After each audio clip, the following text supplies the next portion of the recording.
Good evening and welcome to the session on Investigating India. We have two very prominent and exciting journalists with us. So I'll jump straight in with asking Josy, what is an investigative journalist? How is an investigative journalist different from any other form of journalism? Thank you. I think everything that you do as writing is journalism, including PR. But I think investigative journalism in many ways has not been really well understood, especially in many contexts in India. It is actually the highest form of academically rigorous journalism, where you are almost researching a subject and providing that level of fact and finding, which is irrefutable. And also because you ultimately are, every great investigative piece has victims, whether it is a nation state or a corporation or individuals. So you're ultimately going to be tested in court of law. So you have to be able to stand the scrutiny of it. And it's also very expensive because doing an investigative piece can take months, years. If it is a book, it can take a decade, etc. Because of these factors, and investigative journalism also demands a lot of emotional and political involvement, meaning you've got to be politically aware of your society and the need for it. Because of these factors, I think Indian mainstream media especially largely misses the idea of investigative journalism. They will claim many things to be investigative journalism, which it is not, and a lot of things being done in the name of investigative journalism, like hidden cameras. A lot of it is very academically poor. A lot of it is done for blackmail and other factors. This is my understanding. I think we should ask Sreejith because Sreejith, ഡൽഹിയിലും കേരളത്തിലും journalism ചെയ്ത് ശ്രീജിത്തിന്റെ what is your take on this? എന്താണ് തോന്നുന്നത് university journalism എന്ന് പറയുന്നത്? അല്ല, എനിക്ക് തോന്നുന്നു ഈ ഇപ്പോൾ നാഷണൽ ലെവലിൽ നമ്മൾ കാണുന്നതും അല്ലെങ്കിൽ ഇവിടെ കേരളത്തിൽ നമ്മൾ കാണുന്നതും പലപ്പോഴും കുറച്ച് ഡിഫറെൻ്റ് ആയിട്ടുള്ളൊരു കാര്യമാണ്. പലപ്പോഴും ഒരു ഇൻവെസ്റ്റിഗേറ്റീവ് ജേർണലിസ്റ്റിന്, ഒരു അന്വേഷണാത്മക ജേർണലിസ്റ്റിന് വേണ്ടി ഇൻവെസ്റ്റ് ചെയ്യാനുള്ള സമയവും അല്ലെങ്കിൽ ഒരു സൗകര്യവും പലപ്പോഴും കേരളത്തിലെ മാധ്യമങ്ങൾക്ക് പലപ്പോഴും കിട്ടിയിട്ടില്ല എന്ന് തോന്നുന്നു. അല്ലെങ്കിൽ അങ്ങനെ ഒരു കാര്യത്തിന് വേണ്ടിയിട്ട് ശ്രമിക്കുന്ന ഒരു മാധ്യമ സംസ്കാരം നമുക്ക് അങ്ങനെ വലിയ കാര്യമായിട്ടുണ്ടായിട്ടില്ല. നമ്മളെല്ലാ ദിവസവും ഒരു ഡെയിലി വാർത്ത ഒരു സ്വഭാവത്തിലേക്കാണ് എപ്പോഴും പോയിക്കൊണ്ടിരിക്കുന്നത്. പക്ഷെ അപൂർവമായിട്ട് നമുക്ക് വളരെ ഇൻട്രസ്റ്റിംഗ് ആയിട്ടുള്ള സ്റ്റോറികൾ വന്നിട്ടുണ്ട്, പലപ്പോഴും ചെയ്തിട്ടുള്ള ആളുകളുണ്ട്, ഒക്കെ ചെയ്തിട്ടുണ്ട്. പക്ഷെ പലപ്പോഴും നമ്മൾ ഈ ദേശീയ തലത്തിലോ അല്ലെങ്കിൽ ഉള്ള എനിക്ക് തോന്നുന്നു ഇപ്പോൾ നമ്മൾ വിളിക്കുന്ന ഒരു ഇംഗ്ലീഷ് ജേർണലിസ്റ്റിൻ്റെ ഒരു സ്വഭാവത്തിലുള്ള കാര്യത്തിൻ്റെ പലപ്പോഴും മൊഴിമാറ്റങ്ങളായിട്ടോ അല്ലെങ്കിൽ അതിൻ്റെ തുടർച്ചയായിട്ട് ചെയ്യുന്ന സ്റ്റോറികളൊക്കെ ആയിട്ടാണ് നമുക്ക് പലപ്പോഴും വന്നിട്ടുള്ളത്. നമുക്കല്ലാതെ ഒരു ഇടക്കാലത്ത് വെച്ചിട്ട് വളരെ ചെറിയ സ്റ്റോറികളാണെങ്കിലും ഇപ്പോൾ പിന്നീട് മറ്റേ ഏഷ്യാനെറ്റിലേക്ക് വന്നിട്ടുള്ള നേരത്തെ മാതൃഭൂമിയിലുണ്ടായിരുന്ന കെ ജയചന്ദ്രനെ പോലെയുള്ള വളരെ ഇൻട്രസ്റ്റിംഗ് ആയിട്ടുള്ള ജേർണലിസ്റ്റുകൾ എപ്പോഴും ഇങ്ങനെ വളരെ ജാഗ്രതയോടുകൂടി ഈ വാർത്തകളെ സമീപിക്കുകയും ചില വാർത്തകൾക്ക് പുറകെ പോവുകയും പ്രത്യേകിച്ചും വയനാട് പോലെയുള്ള പ്രദേശങ്ങളിലെല്ലാം നടന്നിട്ടുള്ള പലതരത്തിലുള്ള ചൂഷണങ്ങളെ പുറത്തേക്ക് കൊണ്ടുവരാനായിട്ട് ശ്രമിക്കുകയൊക്കെ ചെയ്തിട്ടുണ്ട്. പക്ഷെ അതല്ലാതെ നമുക്ക് അങ്ങനെ വലിയ ഒരു ഇൻവെസ്റ്റിഗേറ്റീവ്, ഒരു മലയാളത്തിൽ നിന്ന് തന്നെ ഒറിജിനേറ്റ് ചെയ്ത വലിയൊരു ഇൻവെസ്റ്റിഗേറ്റീവ് ജേർണലിസ്റ്റിൻ്റെ ഒരു വലിയ സ്വഭാവം ഇവിടെ ഇല്ല. എനിക്ക് തോന്നുന്നു പലപ്പോഴും പല സ്ഥലത്തുമുള്ള ഒരു പ്രാദേശിക മാധ്യമങ്ങൾ നേരിടുന്ന ഒരു പ്രശ്നം കൂടിയാണ് അതെന്ന് തോന്നുന്നു എനിക്കത്. So how do you think it has changed over the years? You've been an investigative journalist for over 30 years. It's been 10 years since your incredible book, Feast of Vultures. How do you think the landscape has changed in the last decade or more? I think what happened to a lot of us, our generation, was that we came into journalism in the early 90s when liberalization was happening. There was the revenue uptake in the media houses, and there was some amount of commitment to investing money into doing better journalism. The second thing was that don't forget the fact that we were students in the 80s when Bofors investigation done by Chitra, and I think Chitra is around, Chitra and others, did have significant political impact, and we thought journalism could change lives and societies. So we came in with that excitement and inspiration, and we did enjoy that for a long, long time. In many ways, even when television emerged, I think there was a lot of quality investigative journalism that happened. When internet came about, in fact, I used to be part of Rediff.com. We did some outstanding investigations. Uh, I've been in and out of Times of India twice. There was a phase when Times of India allowed people like me to do any number of investigations, and Hindu. But the most significant change has happened in the last, since 2014 with the rise of the Modi regime. It is the first government, at least in my professional career, our professional career, which has gone about controlling media in an organized, systematic, intimidatory way. And they have tried to and succeeded in suppressing mainstream media, turning them into a joke. They are continuing to struggle, but fail to suppress independent media houses which are small and independent journalists. And if tomorrow Indian democracy gets back onto the rails, I think we should be grateful to those small people and small organizations for the courage. Third, they have also been able to use social media and other public squares to discredit a lot of great investigative journalism, and also to create conspiracy theories, especially calling them anti-national, Soros gang, all kinds of standard playbooks, which when maybe 10, 15 years down the line, when we look back, it will sound absurd because they're almost copying what is being done in Hungary or places like that. But yeah, that's effort. But despite all the efforts, the few courageous ones are standing and doing. And I think we are also going through golden era of investigative journalism in India because, see, qualitatively what Bofors was, journalists and politicians like your dad had sources. Niranjana's dad used to be a member of parliament, the first person to place Bofors documents in the house. People like him got documents from some individuals, and they were easy to read, simple diary notes or some letters, etc. But today we are seeing massive databases that are coming in. We have to wade through it, complex databases. So, the Adani investigation that OCCRP, people like Ravi Nair did with Financial Times, OCCRP, Washington Post, etc. It was 15 lakh emails, and each email has got 2 attachments, right? So we are talking about 45 lakh documents. You have to read through that to understand how the stock market was manipulated. And in fact, the funny thing is the first set of journalists who looked at the data, after 2 months said that there is no story in it because he didn't have not to blame him, but it's so complex. Panama Papers was almost 2 terabyte data, right? And the next one, I can definitely predict would be in the range of 8 to 10 terabytes. Because if a whistleblower is deciding to leak the data of a notorious bank, global bank, which is helping evade sanctions and criminals, that data is going to be in several terabytes. Now, to sift through that and to figure out a pattern to find the criminality is difficult, and that difficulty is being carried out by a lot of, at least some of these independent newsrooms and journalists in India today.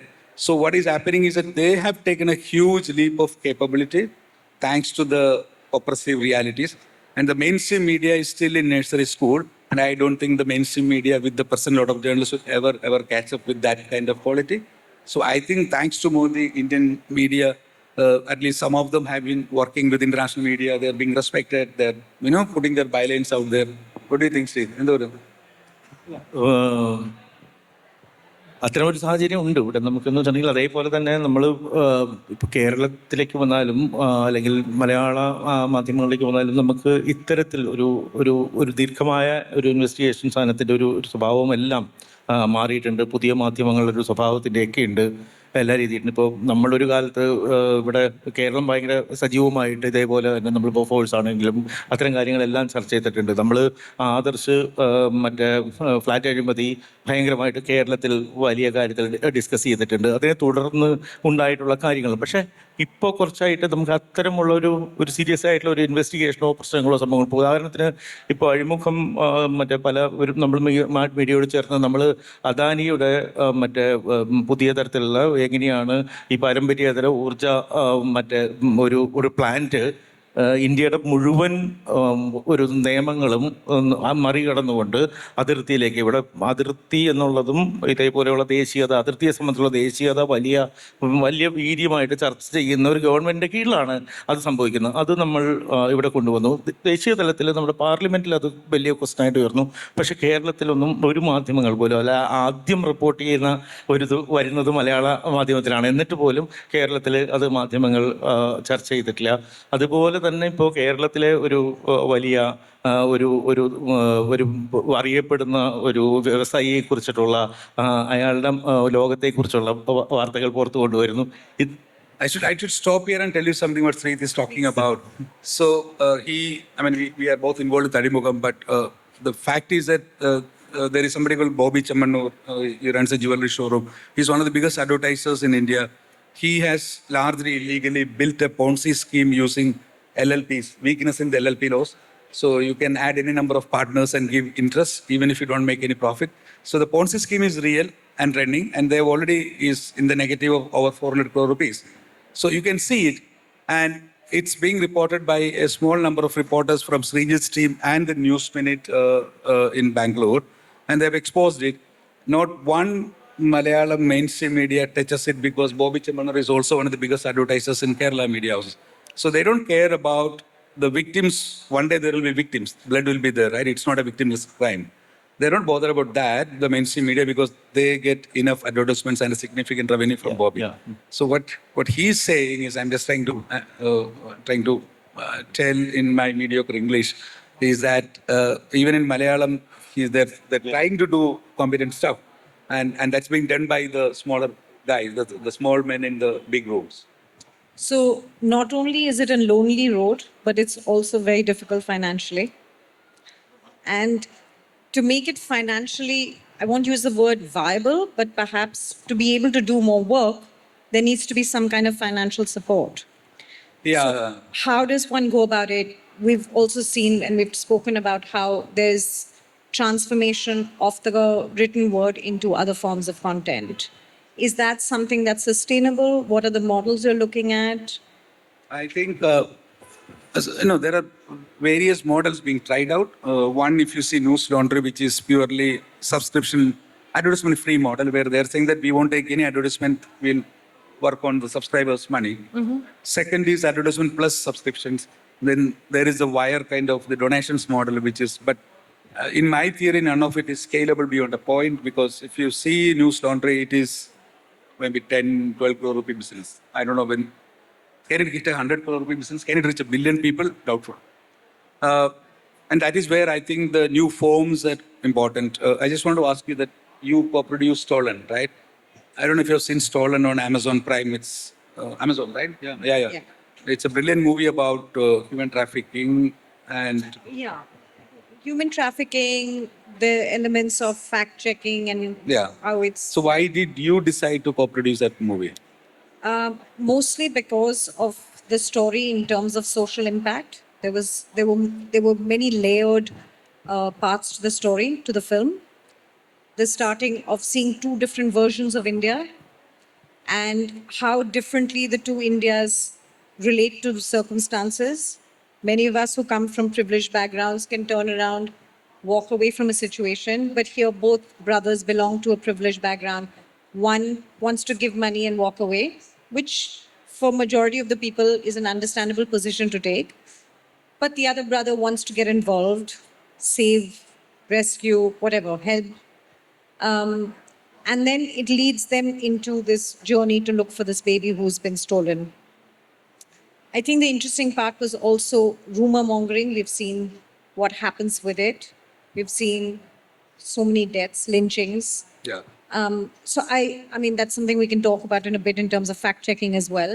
But I Yeah, think- but stolen in many ways is a great example of investigative journalism being adopted to a different medium, right? And that's one of the things that we are trying to do. We did a series in Netflix called Black Warrant. Yes. Yeah, it began with a small, not small, a good book by Sunil and Sunetra Chowdhury. It was anecdotal, breezy read, but we said that, oh no, we need to tell what's happening in Indian jails. Indian jails are one of the biggest broken systems in the world. 75% of the people in jails are innocent, right? At least they get acquitted. So we keep sending inmates under trials into a system that has collapsed, right? It's crazy, and the violence, the lack of law, the lawlessness in the jails is crazy. So we went into an year and a half of research into jail manuals, jail reforms, reports, all kinds of things. Before we went to Vikramaditya Motwan and said, hey, here is a book, here is a research, here is a story we think, what do you think? And he immediately said, yes, let's do it. And I think last year it became a surprise hit because it is based on investigative journalism, but visually told. So if you look back at our favorite shows, some of them like Narcos, it actually is investigative journalism into the world of drugs and Narcos, right? So I think in my imagination, and Confluence Media exists for that we think that journalism will survive when it finds larger audience at a bigger scale. And that is where I think at least we have survived for 6 years and we seems to be picking momentum, inshallah. So, but these are big IP bets. You know, a project is like 150 crores. It's almost like running a company. And the best of the production houses in the world, like Fox Studios is, I think, the most efficient. Out of 12 completed scripts, just one becomes a movie. So it's tough. You need deep pockets, which we don't have. But I think that is where the big leap will come, because ultimately journalism is one of the oldest and most successful storytelling methods. And we just need to be on the large screens or handsets wherever the story is being told. And I think we do see a lot of this happening in many ways in YouTube. മലയാളത്തിലൊക്കെ ആണെങ്കിലും തന്നെ so Sreejith is the translator of my books also. That's one of the reasons why we wanted him to join. Sreejith, നമ്മൾ feast of പഠിച്ച ഇപ്പം jet airways versus east west എയർലൈൻസിൻ്റെ story we did അത് ചെയ്തപ്പം I think social media really picked it up, made it into almost a huge cult story. അപ്പം so the way investigative journalism travel ചെയ്യുന്നത് അല്ല, അതിനൊരു ഭയങ്കരമായിട്ടുള്ളൊരു അതിൻ്റെ ഒരു തുടർച്ചകൾ കൂടിയുണ്ടല്ലോ. ഇപ്പോൾ ഫീസ്റ്റ് ഓഫ് വൾച്ചേഴ്സിൻ്റെ ഇപ്പോൾ 10 വർഷമായി. നമ്മൾ 10 വർഷം കഴിഞ്ഞ് ഫീസ്റ്റ് ഓഫ് വൾച്ചേഴ്സ് നോക്കുമ്പോൾ ശരിക്കും പറഞ്ഞാൽ അതിൻ്റെ പല തുടർച്ചകളുണ്ട്. അതിൽ തക്വീദീൻ്റെ സ്റ്റോറിയിൽ ആണ് നമ്മൾ പൂർണ്ണമായിട്ടുള്ളത് ഈസ്റ്റ് വെസ്റ്റ് എയർലൈൻസ്. അതിൽ നിന്ന് നമ്മൾക്ക് വരുമ്പോൾ അവിടുത്തെ ജെറ്റ് എയർവേസ് ഒരുപക്ഷെ അതിലെ ഒരു നമുക്ക് വളരെ കൃത്യമായിട്ടും കഥയുടെ ഒരു നരേഷനിൽ ഒരു വില്ലൻ ഛായയോടുകൂടി നിൽക്കുന്ന നരേഷ് ഗോയലിന് 10 വർഷം കഴിഞ്ഞ് തിരിഞ്ഞു നോക്കുമ്പോൾ what happen to Naresh Goyal and what happen to മറ്റേ ജെറ്റ് എയർവേസ് എന്നുള്ളത് വളരെ വലിയ ക്വസ്റ്റ്യനാണ്. തുടർന്ന് നമ്മൾ ഇപ്പോൾ അറിയേണ്ടതും ആൾക്കാർ ഡിസ്കസ് ചെയ്യേണ്ടതാണ്. കാരണം അത് എങ്ങനെയാണ് ആ കഥ അതിൽ തന്നെ നമ്മൾ പറഞ്ഞിരിക്കുന്ന രീതിയിൽ തന്നെ അവരെങ്ങനെയാണ് തകർന്നു പോയത് എന്നുള്ളതുണ്ട്. നമ്മൾ ഈ അതിൽ ജസ്റ്റ് നമ്മളൊരു വലിയ ക്യാപിറ്റൽ ഇപ്പോൾ നമ്മൾ ജിൻഡൽ ഗ്രൂപ്പിനെയും അതേപോലെയുള്ള തന്നെ 2013 മുതലുള്ളൊരു സ്റ്റോറി ടെല്ലിംഗ് ആണ് അതിൽ പ്രധാനമായിട്ടുള്ളത്.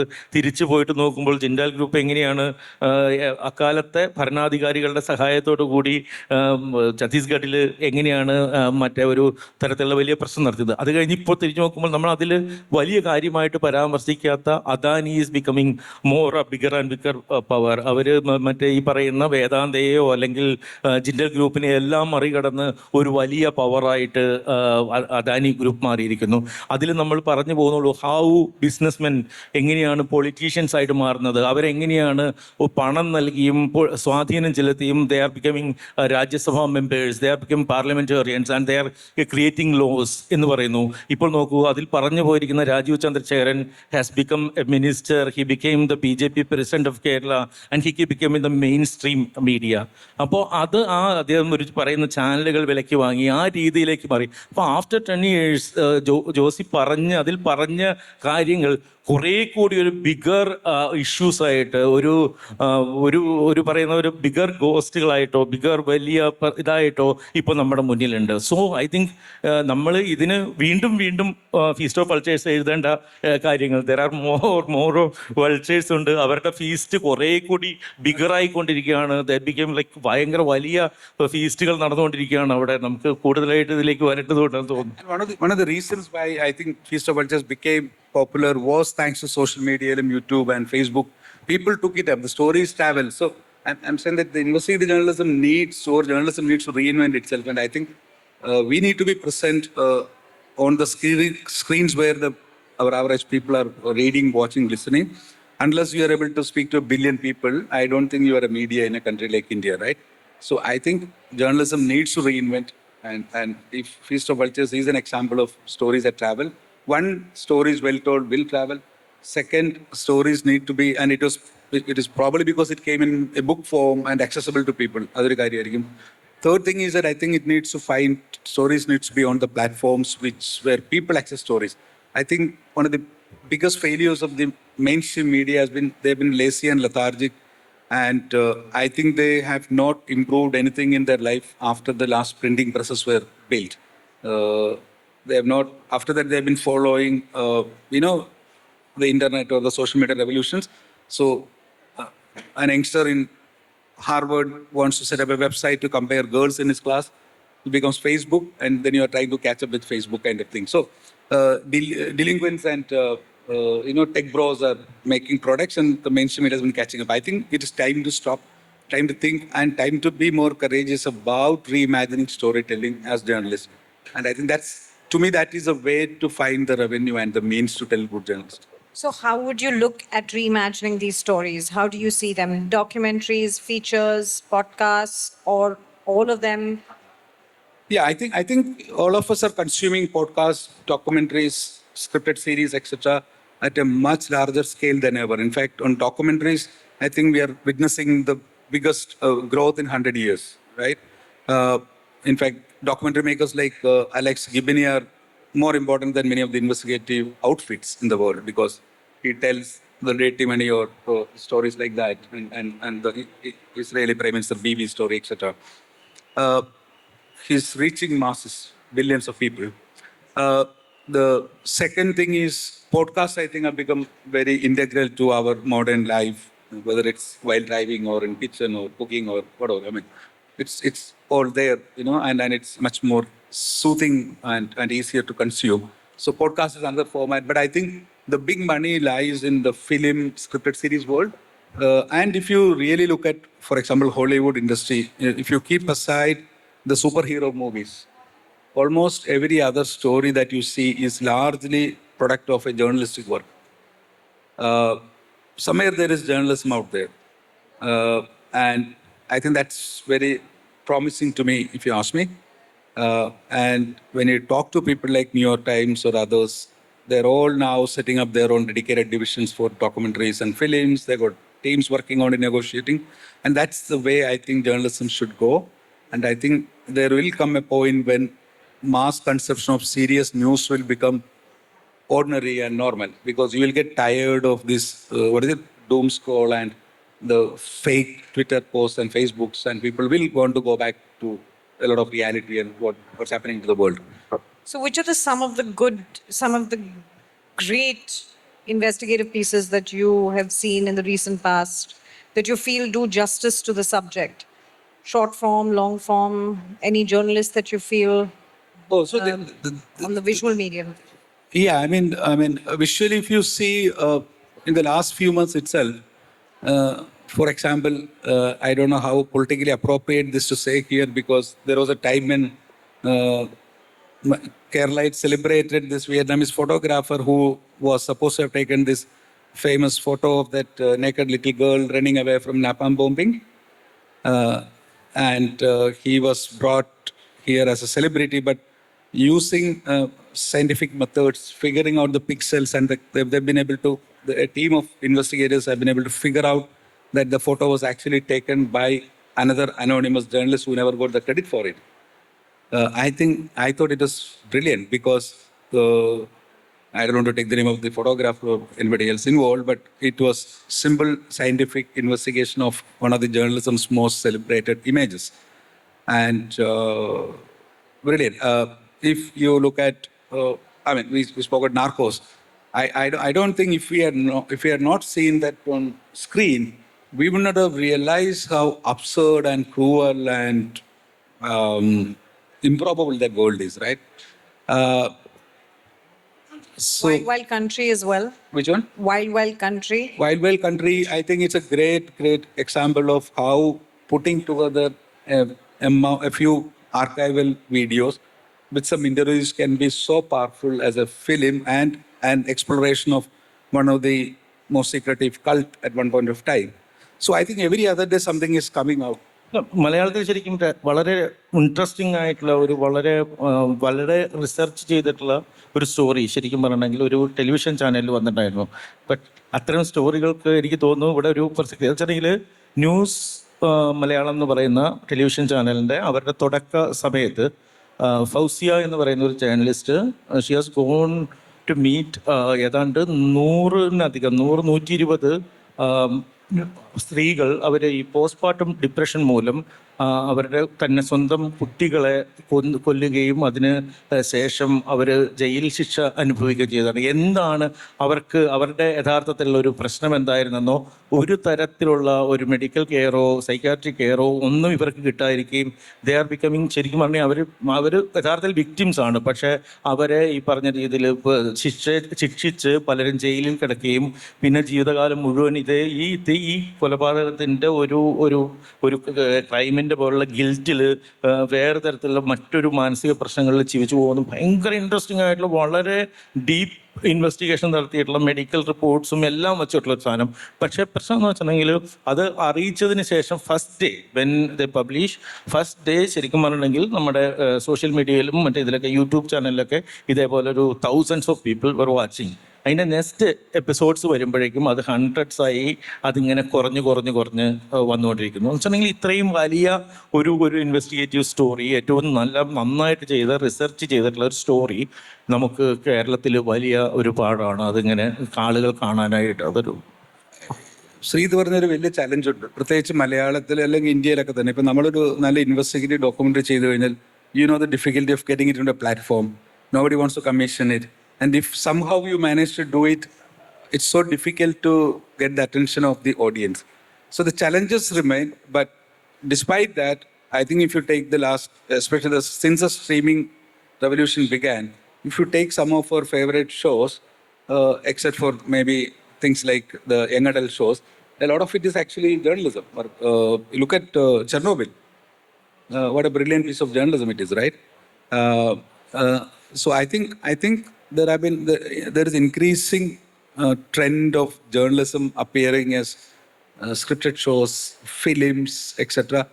What slightly irritating and upsetting to people like us is that because the money is in the West with Americans or the Europeans, they tend to glamorize little things.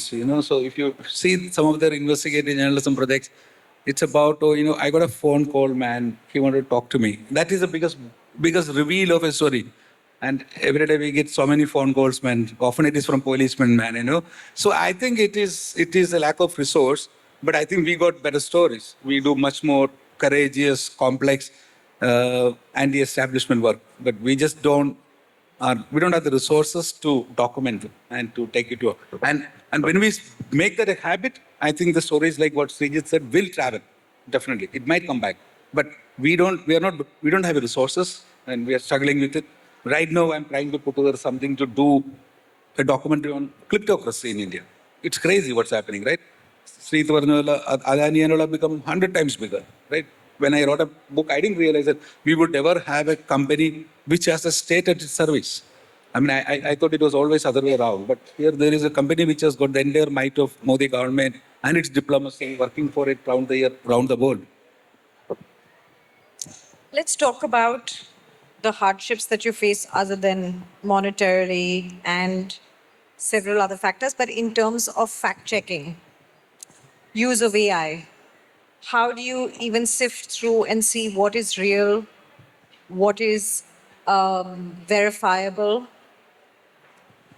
So one of the big challenges that have emerged is people trying to deliberately plant fake information on you, because it is becoming almost impossible to figure out if a document is fake or not unless you have advanced tools at your disposal, right? So I think for a lot of the technological fakery, the solution lies in technology. For a lot of fact checking, not all fact checking, but large part of fact checking. Second, and more important thing is that most of investigations are centered around a set of original documents which are mostly not in public domain, whether it is a Bobby Chamban story or others, right? Now, I think one of the areas where we are going to find breakthrough capabilities, especially agentic AIs, is those that can deep dive into complex documents. And we're talking about terabytes of data leaking. Jump into that and come up with that straight answer telling you, you know what, this is a liability of the company, these are in the corporate loans, this is the interest they're paying, and here are the references, kind of thing. So those will simplify and democratize investigative journalism.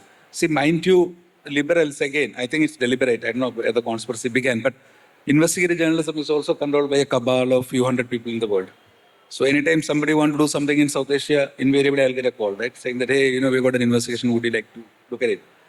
And I think we need to break cabals. Okay, cabals like us who get to occupy the seats. The cabals like in every profession. So I think AI, if we develop the right tools, it can definitely speed up fact checking, because fact checking is actually one of the most time consuming acts of investigative journalism. Once a reporter completes a copy, from there, after editing, the fact check is actually the ones which takes the longest time, because it's like the court. If I say that Sreejith Divakaran was born on so and so date, in court you'll say it's denied, it's denied, it's denied, right? You have to then come and prove that here's a birth certificate, all that. So same is the case with fact checking and investigative journalism, good journalism. So I think AI will help us solve a lot of it. I think agentic AIs that can do deep dive into financial documents or any other complex documents is going to be a big democratizing tool. And that's when we might actually feel the power of investigative journalism at a larger scale. We are trying to develop some. It's still in very rudimentary stage, but it can still give us 50, 60% of the answer that we are expecting. But then we are playing around with the small data, because as you know, parsing and organizing data today is, Google does keyword indexing, but we are doing, my tech guy is smiling at me. Joel, what is it? It's called, how do you thematically organize data? Syntax. So the vectoring of it, basically, I don't know, if there are computer guys, please close your ears for now. But basically, the idea is to organize an idea and related ideas or words or events in the same vector, so that when you research, when I look for who is Niranjana, I should get answers saying that, are you talking about a mother? Are you looking for a dad? Are you looking for a sister? Or are you looking for calicut? Or her favorite restaurant, Paragon? Or her favorite paisam? So all of it has a relationship to Niranjana. So it's different from keyword search, right? So those kind of organizing the data from the base, which is the base of AI, is what is required. It needs a much more customized development. But isn't the trouble then that some piece of information is out in the public domain by mainstream media, which has been disseminated to many more people? The fact checking will happen post facto, turns out to being false, by which time significant damage has already been done. See, it's always a race between the mainstream media or some documents leaking. But what we should not forget is that some of the greatest investigations have always been follow-ups. So I don't think we need to be the first to break. The question is how best to break a story and be solid. So people keep talking about Watergate, but Watergate actually was a theft case, right? Which later turned out to be, because these two reporters were after it for a long time, it turned out to be what it was. Bobby Chamban, what Sreejith's team did was, everyone knew, and people have been filing complaints. They just dug into the LLP documents, the company documents. They went reporters to the sites, did geotagging photographs, etc. It's the standard trigger. And when they did, I think there was a massive response, including police cases, I suppose. which is part of the deal. But I'm saying that I don't think, and I think one of the problems, one of the curses of the mainstream media is that they're always in a race to be the first to break, and often they are the first to fall. You know, they're not breaking the news; they are actually falling on their nose with the wrong information most often, especially declaring people dead in advance and celebrating the Modi government's many achievements over and over again. Chip in the 2000 rupee note. Yeah, chip in the 2000 rupee note, various things. I think they're running out of ideas. We should give them some.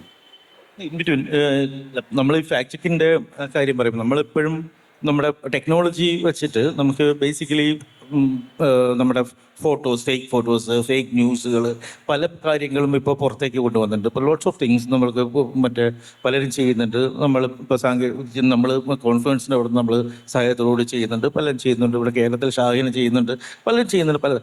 പക്ഷേ ഈ larger narratives ഉണ്ടല്ലോ, ഈ larger നരേറ്റീവ്സിനെ നമുക്ക് പൊളിക്കാനായിട്ട് അല്ലെങ്കിൽ അതിൻ്റെ facts പുറത്തു കൊണ്ടുവരാനായിട്ട് എൻ്റെ ഒരു ഇതിൽ നമുക്കതൊരു ദീർഘമായിട്ടുള്ള ഈ പറയുന്ന ഇൻവെസ്റ്റിഗേറ്റീവ് ജേർണലിസം തന്നെ അതിനൊരു സഹായമുണ്ട്. ഇപ്പോൾ നമുക്ക് മുസ്ലിംസ് നമ്മുടെ ജയിലിലായിരിക്കുന്ന മുസ്ലിംസിനെ കുറിച്ചിട്ടുള്ള നമ്മുടെ ഒരു ലാർജർ നരേറ്റീവ് ഉണ്ട്. ദേ ആർ ലൈക്ക് അവർ മുഴുവൻ ടെററിസ്റ്റുകളാണെന്നുള്ളത്.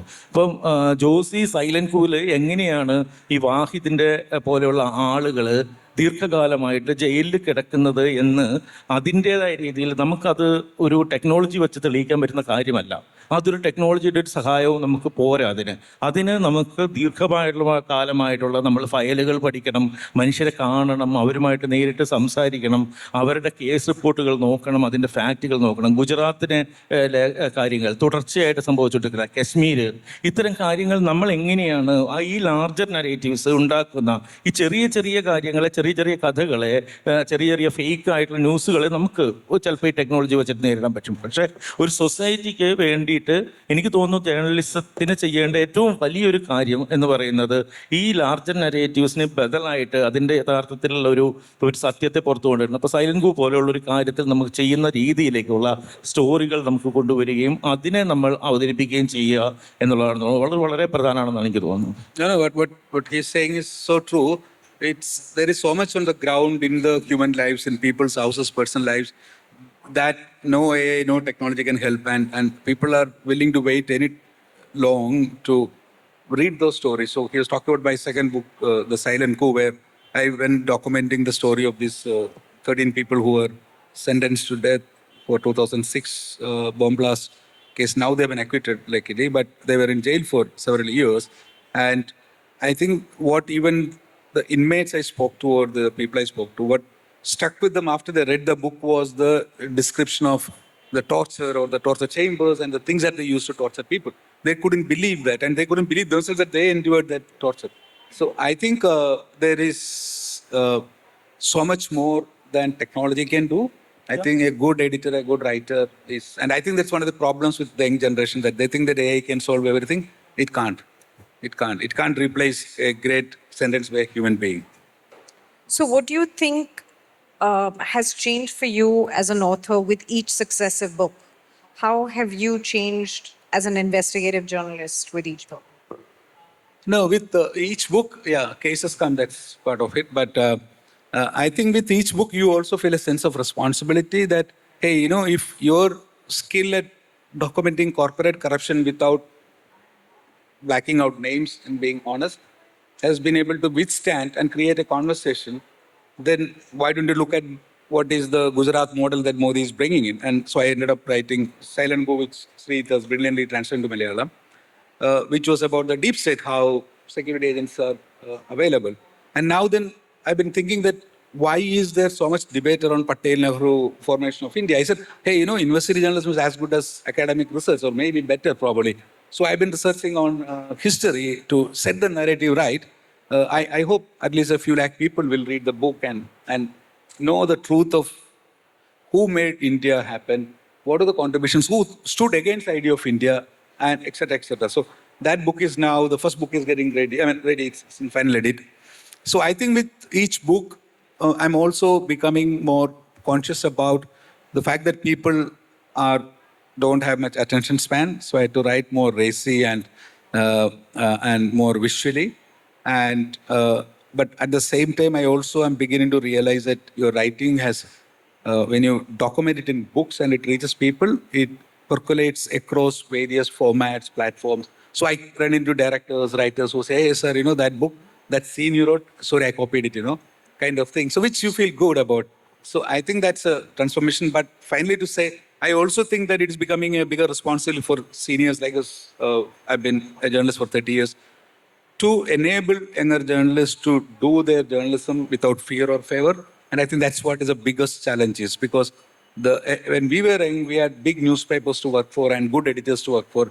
In there is nobody. So I think one of the big within me internally, one of the things which is challenging me is how do you enable more younger journalists? How do you support more independent journalism? But also, how do you take your story to several million people, not just to a few thousand people? So, how do you break the lethargy of the liberal? So, yeah, those may be the changes. Sreejith, as a translator, how do you feel with each book?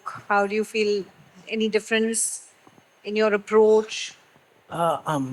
To me, it's a continuation actually. Like ഞാൻ translation serious ആയിട്ട് ആലോചിക്കാൻ തുടങ്ങിയത് I was working in Delhi.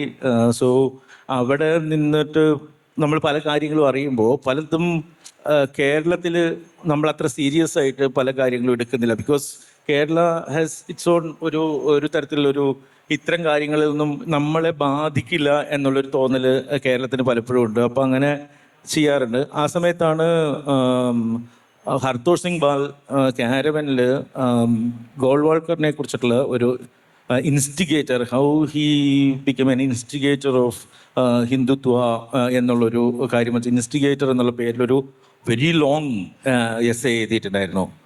അപ്പം ഞാൻ പറഞ്ഞു, അന്ന് ഞാൻ മാതൃഭൂമിയിലാണെന്ന് തോന്നുന്നു, പക്ഷേ ഞാൻ അന്ന് ജോസിയുമായിട്ട് സംസാരിച്ചു. ഞാൻ പറഞ്ഞു എനിക്കത് ഞാൻ കാരവനായിട്ട് സംസാരിച്ചിട്ട് ഞാനത് ട്രാൻസ്ലേറ്റ് ചെയ്തിട്ട് മലയാളത്തിൽ ഇത് ചെയ്യണം, അപ്പോൾ അഴിമുഖം അത് പ്രസിദ്ധീകരിക്കുമെന്ന് ചോദിച്ചപ്പോൾ ഒരു ഹാപ്പി ആയിട്ട് അഴിമുഖം പ്രസിദ്ധീകരിക്കാമെന്ന് പറഞ്ഞു. അങ്ങനെ അഴിമുഖത്തിന് വേണ്ടി ഞാനത് ഒരു തുടർച്ചയായിട്ട് അതേതോ ഒരു 12 മറ്റേ ദിവസങ്ങളോ ഒക്കെ ആയിട്ടാണ് തോന്നുന്നു വരുന്നത്.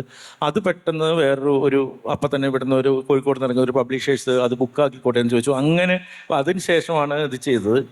അതിനുശേഷം ആണ് ഈ അനാട്ടമി ഓഫ് ഹേറ്റ് വായിക്കുന്നത്. ഞാൻ ഗുജറാത്ത് പലതവണ വിസിറ്റ് ചെയ്തിട്ടുണ്ട്. പലതവണ എനിക്ക് അതിൽ പറയുന്ന ഒരുവിധപ്പെട്ട നരോദ പാട്ടി ഏരിയയൊക്കെ എനിക്ക് നല്ലോണം അറിയാവുന്നതാണ്, പലതവണ പോയി കണ്ടിട്ടുള്ളതാണ്. So Revathi's writing was fabulous. ഭയങ്കര ഷോക്കിംഗ് ആയിട്ടുള്ള, ഭയങ്കര ഇൻറ്റൻസ് ആയിട്ടുള്ള റൈറ്റിംഗ് ആണ്. അത് മാത്രമല്ല, ഷീസ് ലൈക്ക് എങ്ങനെയാണ് ഹെയ്റ്റ് എന്ന് പറയുന്നതിനെ നമ്മൾ ഡീൽ ചെയ്യേണ്ടത് എന്നുള്ളതാണ് രേവതി പറയാൻ ഉദ്ദേശിക്കുന്നത്. അപ്പോൾ അത് നമ്മൾ ഇതുവരെ കേട്ടിട്ടില്ല. നമ്മൾ ഹെയ്റ്റിനെ നമ്മൾ അവോയ്ഡ് ചെയ്യുകയാണ് മാത്രമേ നമ്മൾ ചെയ്തിട്ടുള്ളൂ. ബട്ട് ഹെയ്റ്റ് നമ്മുടെ ചുറ്റും സ്പ്രെഡ് ചെയ്യുമ്പോൾ we have to deal with it. Because അത് എവറി ഡേ അതിങ്ങനെ വലുതായിക്കൊണ്ടിരിക്കുക. നമ്മുടെ ചുറ്റുമുണ്ട് അത്. അപ്പം നമ്മൾ എങ്ങനെയാണ് അതിനെ ഡീൽ ചെയ്യാതെ, അതിനെ നമ്മൾ നേരിടാതെ നമ്മളെങ്ങനെയാണ് ജീവിക്കുന്നത്? നമുക്കതിനെ എന്തായാലും നമുക്ക് ഫേസ് ചെയ്യേണ്ടി വരും. എങ്ങനെ ഹെയ്റ്റിനെ നമ്മൾ ഫേസ് ചെയ്യണം എന്നുള്ളതാണ് രേവതി അതിൽ പറയുന്നത്. അപ്പോൾ അത് പിന്നെ അത് കുറച്ച് ഇൻറ്റൻസ് ആയിട്ടുള്ള, കാരണം ഭയങ്കര പേഴ്സണൽ ആയിട്ടുള്ള വർക്കാണ്. നമ്മൾ ഭയങ്കരമായിട്ട് ഹേർട്ടാവും അത് വായിക്കുമ്പോഴും അത് ട്രാൻസ്ലേറ്റ് ചെയ്യുമ്പോഴെല്ലാം. അത് ചെയ്തതിന് ശേഷമാണ് ഞാൻ ജോസിയോട് തന്നെ അങ്ങോട്ട് ചോദിച്ചാണ്. എൻ്റെ സംബന്ധിച്ചോളം എനിക്ക് ഭയങ്കര ഇഷ്ടമുള്ള 2 വർക്കുകളാണ്, അപ്പോൾ അത് കാരണം തന്നെ അത് ട്രാൻസ്ലേറ്റ് ചെയ്യാൻ ആവശ്യമുണ്ടെന്ന് പറഞ്ഞ് അതിനുശേഷമാണ് നേഹ ദീക്ഷിതിൻ്റെ പുസ്തകം ചെയ്യുന്നത്, സെയ്ത X. For those who don't know, Sreejith is one of the most finest mellifluous writers in Malayalam we have.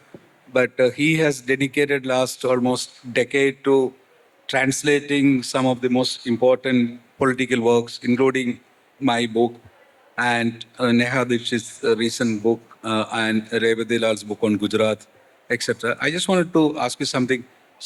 ഇത് ചെയ്യുന്ന സമയത്ത് നിങ്ങൾക്കൊരു പുസ്തകം എഴുതി കൂടായിരുന്നു? എനിക്ക് തോന്നുന്നു ആ പുസ്തകം എഴുതാമായിരുന്നു. പക്ഷേ അതിനേക്കാളും പ്രധാനമായിട്ട് എനിക്ക് തോന്നിയത് ഈ പുസ്തകങ്ങൾ മലയാളത്തിലേക്ക് വരിക എന്നുള്ളതായിരുന്നു. എന്ന് വെച്ചിട്ടുണ്ടെങ്കിൽ എനിക്ക് എഴുതാൻ പറ്റുന്ന കാര്യങ്ങളുണ്ടാവുമായിരിക്കും, അത് എഴുതുമായിരിക്കും. പക്ഷേ അതിനേക്കാളും എനിക്ക് ആ സമയത്ത് പ്രധാനമായിട്ട് തോന്നിയത് ഈ പുസ്തകങ്ങൾ മലയാളത്തിലേക്ക് വരേണ്ടതുണ്ട്, ഇത് മലയാളത്തിൽ വായിക്കപ്പെടേണ്ടതുണ്ട് എന്നുള്ളത്. മാത്രമല്ല എനിക്കതിന് ഈ പുസ്തകങ്ങൾ ഇപ്പോൾ നേഹയുടെ പുസ്തകമാണെങ്കിൽ ഞാൻ മറ്റേതാണ്ട് ഡൽഹിയിൽ എത്തുന്ന കാലത്താണ് നേഹയുടെ പുസ്തകത്തിലെ പ്രധാന ക്യാരക്ടർ വാരണാസിയിൽ നിന്ന് ഇവിടെ എത്തിയതിന് ശേഷം പിന്നെ ഓൾഡ് ഡൽഹിയിൽ എത്തിയതിന് ശേഷം അവർ ഈ പറയുന്ന നമ്മുടെ ഈസ്റ്റ് ഡൽഹിയുടെ ഈ പറയുന്ന മറ്റേ കോർണറിലേക്ക് പോകുന്നത്. അത് മുതൽ ഇങ്ങനെ നോക്കുമ്പോൾ ഞാൻ ആലോചിച്ചിട്ടുണ്ട്, പലപ്പോഴും ഞാനൊക്കെ പലതവണ യാത്ര ചെയ്യുന്ന സമയത്ത് ഇവരോ ഇതിലെ കഥാപാത്രങ്ങളോ എല്ലാം നമ്മൾ കടന്നു പോയിട്ടുണ്ടാവും. അപ്പം നമ്മൾ സമാന്തരമായിട്ട് വേറൊരു ജീവിതം നയിക്കുമ്പോൾ എങ്ങനെയാണ് അൺഓർഗനൈസ്ഡ് സെക്ടറിലുള്ളൊരു സ്ത്രീ, ഒരു മുസ്ലിം, ഒരു സ്ത്രീ, ഒരു അൺഓർഗനൈസ്ഡ് സെക്ടർ തൊഴിലാളി എന്നുള്ള രീതിയിൽ 3 തരത്തിൽ ഈ സമൂഹത്തിലെ ഒരു തരത്തിലുള്ളൊരു പാർശ്വവൽക്കരണം അനുഭവിച്ചിട്ടുള്ള ഒരാൾ എങ്ങനെയാണ് അവിടെ ലൈഫ് നമ്മളൊന്നും കണ്ടിട്ടേ ഇല്ല. നമ്മൾ കണ്ടുപോയ എത്രയോ മനുഷ്യരുടെ ഇടയിൽ അവരവിടെ ജീവിക്കുന്നുണ്ടായിരുന്നു. അപ്പോൾ എനിക്കത് മലയാളത്തിലേക്ക് വരണമെന്ന് മാത്രമല്ല, അത് എനിക്ക് ഞാൻ തന്നെ ചെയ്യണം എന്നുള്ളൊരു താല്പര്യം കൂടി എനിക്കുണ്ടായിരുന്നു. അപ്പോൾ അതാണ് ഒരു One of the things that people like Sreejith do, and which is a very strong act of politics, is there's a massive information gap between English and rest of the Indian languages. So, for example, Hindenburg report on Adani, even today, I don't think it's available in full text in Hindi or Marathi or any language, right? And it's a huge information gap. And I think one of the things translators like Sreejith do is to fill that gap, and I think it's very crucial, and people like them are really the unsung heroes in many ways. And that's one of the reasons why every time, not every time, next book, I've turned to him saying that, hey, please do translate, because people who read the translation, who have read the book in original English, come back to me and say, hey, you know what, when we read Sreejith's translation, we don't know whether we're reading in English or in Malayalam, it feels the same. And that, to me, is very commendable. Yeah, to be able to encapsulate everything in a different language and make it much more accessible. Yeah. Shall we open up to some questions? Yeah. Good evening, sir. Sir, you mentioned that after 2014, that media was controlled and in very organized way. So my question is, was that ever happened prior to 2014 also in Indian history? Number one. Number two, that control after 2014, did that impact Kerala also? Did that impact Kerala also? And number three, how is the in general journalism, investigative journalism in India? I mean Kerala. That is, do you feel it is controlled or organized? So politicians always tries to control media. So the difference is, before 2014 it was retail, and after 2014 it is at a wholesale level. It's very organized. It used to be there.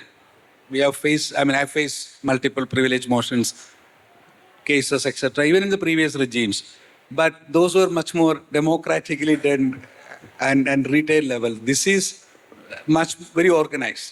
Editors get instructions about what to publish, what not to publish, what to debate, what not to debate, what to dream and what not to dream, kind of. That's a level of manipulation. So it's a qualitatively a much different kind of authoritarianism, which India has not seen since emergency. That's a big difference.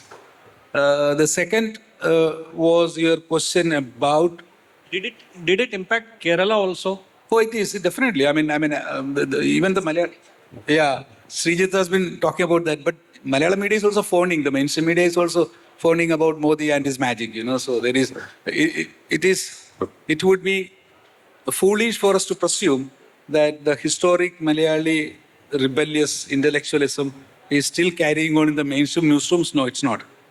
That's a fallacy. So they are also exercising same level of, I can tell you this. So before 2014, I would be troubled by Malayalam editors, senior editors in newsrooms saying, hey, please write a piece for us. Can you give us a quote? I don't get that quotes anymore because they don't want to create trouble for themselves. That's the difference. The third question was about... Presently in Kerala, investigative journalism, do you feel it is controlled, organized by local government? Yeah, in the mainstream media, again, it is controlled, organized, orchestrated. But what I was saying was that there are smaller entities and individual journalists who are doing some outstanding work. For example, I don't know how many know about Ravi Nair. He is today the India's foremost expert investigating the Adani crony capitalism. His investigations have triggered global actions. He's from Palghar. I think he still lives there. And he's an accidental journalist who is doing brilliant work. So there are individuals brilliant. Sreejith has a small team which has done some brilliant work. So individuals are doing, smaller newsrooms are doing, but not the mainstream media. I don't think they're doing anything at all worth mentioning. Nidhi Suresh and Yeah. her work. Yeah, that's News Minute. Nidhi Suresh is the reporter. Sir, what is the name of the book that Revati Raj wrote? Anatomy of Hate. Anatomy of Hate. Thank you, sir. Thank you. Sir ₹3.50 കൊടുത്ത് പത്രം വാങ്ങിക്കൊണ്ടിരുന്ന കാലത്ത് ഞാൻ ചില investigative ജേർണലിസത്തിൻ്റെ പൾസുകൾ പത്രത്തിലൂടെ വായിച്ച ഒരാളാണ്. ഇന്ന് ₹10 കൊടുത്ത് ഞാൻ പത്രം വാങ്ങുമ്പോൾ ഇൻവെസ്റ്റിഗേറ്റീവ് ജേർണലിസം മാത്രമല്ല, ജേർണലിസം തന്നെ മരിച്ചുകൊണ്ടിരിക്കുന്ന ഒരു കാലഘട്ടത്തിലാണോ ഞാൻ ജീവിച്ചുകൊണ്ടിരിക്കുന്നത് എന്നെനിക്ക് തോന്നായികയില്ല.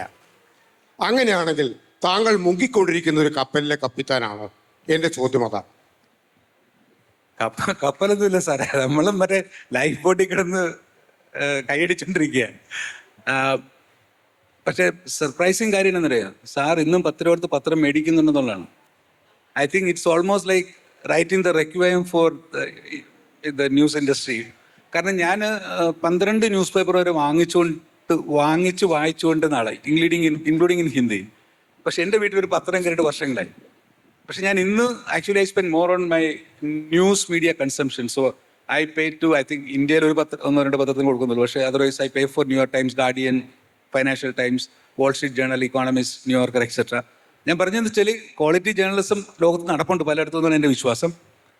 ഇന്ത്യയിലെ പത്രങ്ങളിലും ടി വിയിലും ഇല്ല. അതുകൊണ്ട് ആ കപ്പൽ മുങ്ങെന്ന് വെച്ചാൽ കപ്പൽ മുങ്ങി, അത് മുങ്ങിക്കഴിഞ്ഞു. അത് അത് പോർട്ട് കുറേ നാലായി കപ്പൽ. സർ, ഞാൻ ഈ സംസാരിക്കുന്നത് എനിക്ക് തോന്നുന്നത് ഏറ്റവും കൂടുതൽ മീഡിയ ഡെൻസിറ്റി ഉള്ള ഒരു സ്റ്റേറ്റിൽ നിന്നുകൊണ്ടാണ്. ഇത്രമാത്രം വായനക്കാരുള്ള പത്രങ്ങളും ഇത്രമാത്രം വ്യൂവർഷിപ്പുള്ള ടെലിവിഷൻ ചാനലുകളുമുള്ള ഒരു നാട്ടിൽ നിന്നുകൊണ്ട് ഇൻവെസ്റ്റിഗേറ്റീവ് ജേർണലിസത്തിൻ്റെ എന്തെങ്കിലുമൊക്കെ പീസുകൾ ആഗ്രഹിക്കാൻ എനിക്ക് അവകാശമില്ലേ എന്നുള്ളതാണ് എൻ്റെ ചോദ്യം. തീർച്ചയായിട്ടും അവകാശം മാത്രമല്ല, ഇവിടുത്തെ ഈ പത്ര മുതലാളിമാരും ടി വി മുതലാളിമാരൊക്കെ മണ്ടന്മാരാ. കാരണം എന്താണെന്നറിയോ, നല്ല ഒരു ഇൻവെസ്റ്റിഗേറ്റീവ് സ്റ്റോറി മാസത്തിലൊന്ന് ഞാൻ നിങ്ങളുടെ സർക്കുലേഷൻ എല്ലാ മാസവും വർദ്ധിക്കും. കാരണം there is nothing like A rebel brand, അല്ലേ?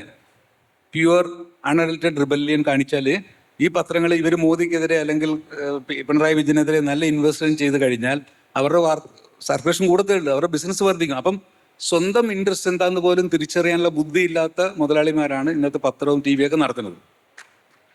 സർ, ഇപ്പോൾ 1977 എമർജൻസിയുടെ സമയത്ത് അതൊരു ഡാർക്ക് പീരീഡ് ആയിരുന്നു പ്രസ് ഫ്രീഡംസിന്. അത്രയും ഡാർക്ക് ആയിട്ടുള്ള പീരീഡിൽ കൂടെയാണോ നമ്മളിപ്പോൾ കടന്നു പോയിക്കൊണ്ടിരിക്കുന്നത്? Or is it let's say അത്രത്തോളം കാര്യങ്ങൾ കൈവിട്ടു പോയിട്ടില്ല, things can be much more salvage than before എന്നുള്ള അവസ്ഥയാണോ? There are two aspects to it. One was those days there was a lot of certainty about what is coming from the state because the rules were clear. You publish, you will have to get the censor to clear it. So you knew what censor is going to do. You don't have such guarantees today. You publish, you might just get away with it or you might land up in jail. Like Siddiq happened that even without writing you can land up in jail. Like Siddiq, what happened to Siddiq, right? So uncertainty is much higher. Second thing is the daily systematic control was much more organized those days because the state itself was involved officially in the act of censorship. Today it is not. Today it is much more selective. They can't control every newspaper, but they are selective. But the problem between then and today, I was then not a journalist, I was a little child. What I can tell you today is the fear that has got into people. Fear and fatigue. See, emergency lasted just about 2 years, 75 to 77, 2 years and hardly 2 years. Today it is 12 years. People are getting tired. In fact, most people have gone quiet because they're tired, because there's nothing happening, nothing's moving, right? Institutions are weakening by the day. So I think the difference, big difference, is that it's more than a decade. People are tired. People have gone quiet, and a few journalists who are standing and fighting are you can't believe what's going on. Just the Adani Group has filed 35 cases, according to last count. And these 35 cases would be covering about 50, 60, 100 journalists, right? And these cases are being filed in some village court and other places. Uh, if I get a Pegasus on my phone, I mean, luckily the Apple phone is, Pegasus can't get in. But previous Android phones, we had to change the phone. No option, man. 50,000 rupees down the drain, right? So it's also a very expensive game. So I think the fatigue is very high this time. People are tired, and there is fear for life. And physical Also, harm. Josy, what about the self-censorship? Yeah, that's So that's the other thing. That's what this does. Because when you are tired and afraid, and when you don't see any hope, you start self-censoring. Even the bravest of the journalists start self-censoring. And I don't want to name names, but I sit in a lot of these meetings, and I can see people saying, no, why should we be targeting Adani so much? Let's look at something else. All that, because I think it is fear. The self-censorship is setting in. So all of it is there. That's a different set. ഈ അടിയന്തരാവസ്ഥയെ കുറിച്ചിട്ടുള്ള ഏറ്റവും interesting ആയിട്ടുള്ള വളരെ important ആയിട്ടുള്ള പുസ്തകം എഴുതിയിട്ടുള്ള professor Gyan Prakash ഉണ്ടല്ലോ. ഗ്യാൻ പ്രകാശ് പറയുന്നത് ശരിക്കും പറഞ്ഞെങ്കിൽ this is the worse emergency. അതിന് പുള്ളി പറയാനുള്ള ഒറ്റ കാരണമായിട്ടാണ് എന്ന് വെച്ചാൽ ആ കാലത്ത് ഇന്ദിരാഗാന്ധി ശരിക്കും മീഡിയയോട് ഒരു പേടി ഉണ്ടായിരുന്നു. That's why censorship came, that's why ഭയങ്കരമായിട്ടുള്ള പ്രശ്നങ്ങളുണ്ടായത്, അവർ ജയിലിലിടുകയൊക്കെ ചെയ്ത്. ഇപ്പോൾ no censorship, no jail time, and they are getting lots of money. But they are doing self-censorship, and they are doing anything. There is another aspect to it, a very important aspect what Sreejith said, which is that today, if you can practice self-censorship, today, if you can be nice and good to the rulers, especially if you can sing their praise, even those idiotic things, there is a lot of money to be made in terms of advertisements, in terms of other state support, which was not there during emergency. The amount of money that is flowing into these people is immense. Just look at the balance sheets of most of these companies. One of the official biggest advertiser is the government and its agency itself. Feast of ഓൾസേഴ്സിൻ്റെ ആരാധകനാണ്. ആ പുസ്തകം ഇറങ്ങിയപ്പോൾ തന്നെ വാങ്ങിയാണ്. ചോദ്യം ഇത്രയേ ഉള്ളൂ. അപ്പം ഇവിടുത്തെ സ്റ്റേറ്റ് ഗവൺമെൻറ്റിനെതിരെ ഇവിടുത്തെ ഏത് പത്രങ്ങൾക്ക് എന്ത് വേണമെങ്കിലും എഴുതാം, ക്യാരിക്കേച്ചർ വരയ്ക്കാൻ എന്ത് വേണം ചെയ്യാം. പക്ഷേ മോഡിയുടെ ക്യാരിക്കേച്ചർ അറിയാതെ വന്നതിന് മാമാപ്പിളെ കൊണ്ട് പുള്ളി മരിച്ചുപോയി. ഇപ്പോഴത്തെ ആളെ വരെ കോടതി വന്നതാണ്. അപ്പം ഇതിൻ്റെ പുറകെ പോയാൽ ഇവരുടെ ബിസിനസ് സ്ഥാപനങ്ങളും നൂറുകണക്കിന് കേസുകളും എപ്പം ED റെയ്ഡോ ഇൻകം ടാക്സ് റെയ്ഡോ വരുന്നത് പേടിച്ചാണ് ആൾക്കാർ ഇരിക്കുന്നത്. റെയ്ഡ് നടത്തി പോയി കഴിഞ്ഞാൽ പണി നടന്നു. അപ്പോൾ ആ പേടിയിൽ നമുക്ക് ഇവരെ മണ്ടന്മാരാന്ന് പറയാൻ പറ്റില്ല. കാരണം ഇൻവെസ്റ്റിഗേഷൻ്റെ പുറകെ പോയി കഴിഞ്ഞാൽ very existence of their business. So എനിക്ക് തോന്നുന്നു അവർ വെയിറ്റ് ഔട്ടാണ്. കാരണം ഇത് 1000 കൊല്ലമൊന്നും പോയല്ലോ. People get age, this has to move. അത് 5 കൊല്ലോ 10 കൊല്ലോ എടുക്കുന്നവരെ ഒരു ഫറ്റീഗ് വെയിറ്റ് ചെയ്ത് തീർന്നങ്ങ് പോട്ടെ എന്നുള്ള അവസ്ഥയിലാണെന്ന് തോന്നുന്നു ആൾക്കാരെന്ന് തോന്നുന്നു. ബിക്കോസ് ദർസ് നോ പോയിന്റ് ഇൻ ഫൈറ്റിംഗ് എന്നുള്ള അവസ്ഥയിൽ എത്തിയെന്ന് തോന്നുന്നു. അങ്ങനെയാണെങ്കിൽ കൽക്കട്ടയിലെ ടെലഗ്രാഫ് പത്രം എങ്ങനെയാണ് ഇതൊക്കെ എഴുതുന്നത്? ടെലഗ്രാഫിൽ ഒത്തിരി ഇതൊക്കെ വരാറുണ്ട്. I mean, nothing against Telegraph, but just a point. Telegraph is a beautifully produced newspaper with great headlines. But they don't do great investigative journalism. That's a huge difference, and that's why they're surviving, is my theory. So our original, what was the last original finding they brought out which shook up all of us? Nothing, right? So that's one part. But the second thing is what you have said is so true. State government, I mean, it's so easy to mock fun at state government because state government only has limited powers. If state had more power, you would have been afraid of mocking fun at Pinarayi Vijayan. I think it's not about the perceived fear, the reality that you write against Modi, ED will end up at your doorsteps is a reality. So, but I'm just saying that even, in the long run we are all dead, but in the long run for their business, I think it makes a lot of sense for them to be slightly more courageous, to stand up to the government and to be critical. And because if you look at it, in a gathering, majority of the people have gone silent. So there is the majority market is actually available to you. And that's what I am surprised no newspaper is trying to cultivate that. And for that, there will be some fight, right? It's like the marketing cost. Thank you, Josy. Thank you, Sreejith.